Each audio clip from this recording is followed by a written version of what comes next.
കോഴികൾക്കേ daily ഉച്ചഭക്ഷണമായിട്ടേ ഓരോ തരത്തിലുള്ള ഇലകളാണ് ഞാൻ കൊടുക്കാറ്. ഈ ചീരേൻ്റെ പേരാണ് കൊളസ്ട്രോൾ ചീര എന്നാണ് പറയുക.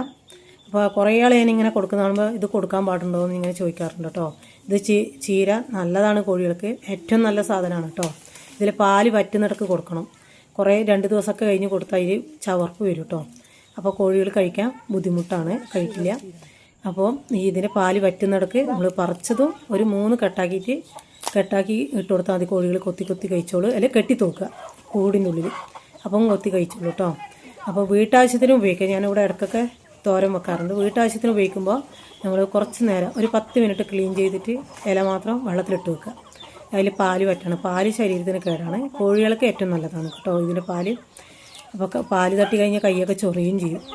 അപ്പോൾ ഈ കോഴികളൊക്കെ വളർത്തുന്നവരെ ഇതുപോലത്തെ ചീരയൊക്കെ വെച്ച് പിടിപ്പിച്ചാൽ നമുക്ക് തീറ്റ ചിലവ് കുറക്കാം. ഒരു നേരം ഇതൊക്കെ ഇട്ട് കൊടുത്താൽ മതി. ഞാനിവിടെ പലതരത്തിൽ ചീരയും മുരിങ്ങയിലയും പപ്പായൻ്റെ ഇലയും ഇതൊക്കെ ഇട്ട് കൊടുക്കും കേട്ടോ. അപ്പോൾ എൻ്റെ വീഡിയോ ഇഷ്ടപ്പെട്ട എല്ലാവരും ഒന്ന് ഷെയർ ചെയ്യുക. ഓക്കേ.